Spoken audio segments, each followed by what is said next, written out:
Daisy Jail Farm Park, first one of its kind in India, now in Hyderabad. 50% discount on Magic Pass.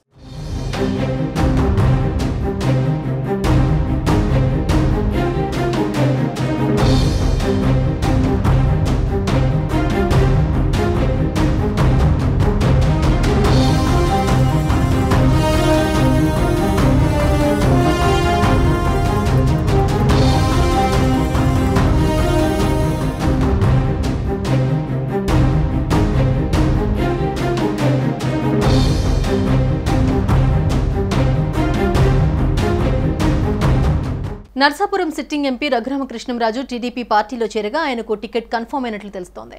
రఘురామకు ఉండి assembly ticket ఖరారు చేసినట్లు పాలకొల్లు సమావేశంలో చంద్రబాబు చెప్పినట్లు ప్రచారం జరుగుతోంది. అయితే దీనిపై అధికారిక ప్రకటన వెలువడాల్సిందే. మరోవైపు ఇప్పటికే ఉండిలో సిట్టింగ్ ఎమ్మెల్యే మంతెన రామరాజుకు టికెట్ కేటాయించారు చంద్రబాబు. దీంతో రామరాజు వర్గీయులు ఆందోళనకు దిగారు. ఎంపీ రఘురామకృష్ణంరాజు ఎపిసోడ్లో సుదీర్ఘకాలంగా కొనసాగుతున్న సస్పెన్స్ కి ఎట్టకేలకు తెరపడింది.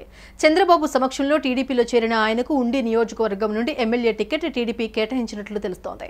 అయితే నర్సాపురం నుండి ఎంపీగా పోటీ చేయాలి అన్న రఘురామ పంతం నెరవేరలేదు. నర్సాపురం ఎంపీ స్థానాన్ని టీడీపీకి ఇవ్వడానికి బీజేపీ ఒప్పుకోకపోవడంతో కాంప్రమైజ్ కాక తప్పలేదు. మరోవైపు ఉండిలో సిట్టింగ్ ఎమ్మెల్యే మంతెన రామరాజు వర్గీయులు ఆందోళనకు దిగారు. ఎమ్మెల్యే అభ్యర్థిగా మంతెన రామరాజును కొనసాగించాలని డిమాండ్ చేశారు. చంద్రబాబు తమ నేతకిచ్చిన మాట నిలబెట్టుకోవాలని ఉండి అభ్యర్థి రామరాజు వర్గీయులు నినాదాలు చేశారు. తర్వాత ఎమ్మెల్యే రామరాజు మాట్లాడుతూ కొన్ని పత్రికల్లో వచ్చిన వార్తలు తమ కార్యకర్తల మనోభావాలను దెబ్బతీశాయని, దీంతో వారు ధర్నాకు దిగినట్లు చెప్పారు. తాను పార్టీ అధినేత చంద్రబాబు మాట శిరస వహిస్తానని, అలాగే కార్యకర్తల మాటకు కూడా విలువివ్వాల్సిన అవసరం ఉందని అన్నారు. ఉండి సీటును ఎంపీ రఘురామకు ఇస్తున్నట్లు చంద్రబాబు ఇంతవరకు అధికారికంగా ప్రకటించలేదని అన్నారు. మేరకు వారు పెద్ద పెద్ద హెడ్డింగ్లు పెట్టి ఆ చివరిలో చిన్న క్వశ్చన్ మార్క్ వేస్తా ఉన్నారు. అంటే తెలుగుదేశం క్యాడర్ని డిస్టర్బ్ చేద్దామని కొన్ని మీడియా సంస్థలు పనిచేస్తున్నాయా, లేకపోతే ఆ మీడియా సంస్థల యొక్క ఉద్దేశం ఏమిటో తెలియదు మాకు. దాని మీద కార్యకర్తలందరూ కూడా కొంచెం వాళ్ళందరూ ఇబ్బంది పడతా ఉన్నారు. ఏంటి, మన స్థానికంగా శాసనసభ్యులు 2019లోనే గెలవడం జరిగింది.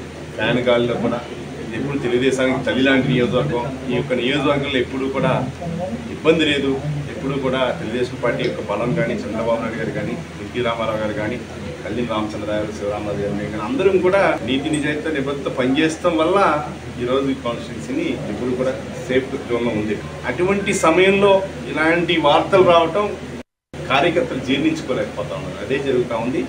పూర్తి స్థాయిలో ఇప్పుడు చంద్రబాబు నాయుడు గారు గ్యారంటీగా ఏదైతే సిట్టింగ్ అన్నారో దాన్నే కంటిన్యూ చేస్తానని ప్రగాఢ విశ్వాసంతో ఉన్నాను. దాంతోపాటు జనసేన సంబంధించి ఇన్ఛార్జి నాగరాజు గారు కానీ, తెలుగుదేశం పార్టీ కుటుంబ సభ్యులు అందరూ కూడా, భారతీయ జనతా పార్టీ అందరూ కూడా పూర్తిగా సపోర్ట్ చేసి, చూడండి మీ జిల్లాలో మొట్టమొదటి ఏ కార్యక్రమంలో చేసినా జనసేన మేము కలిసి ఎక్కడా కూడా పొరపచ్చు లేకుండా చేసేటువంటి కాన్స్టిట్యున్సీ మాదిగా అందరూ కూడా గుర్తిస్తూ ఉన్నారు.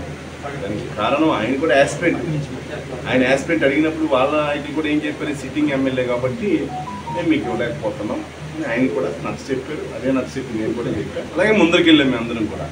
మరి ఈరోజు కేవలం ఈ మీడియా సంస్థలు వారి ఎక్కడ చంద్రబాబు నాయుడు గారు వాయిస్ ఇవ్వలేదు, చంద్రబాబు నాయుడు ఎక్కడ చెప్పలేదు, సార్ పెద్ద ఆయన ఎక్కడ చెప్పలేదు, చెప్పినప్పుడు ఇట్లాంటి అనేది కరెక్ట్ కాదని మేము సుమన్ టీవీలో మీ పర్సనల్ అండ్ బిజినెస్ ప్రమోషన్స్ కోసం కింది నెంబర్కి కాంటాక్ట్ చేయండి.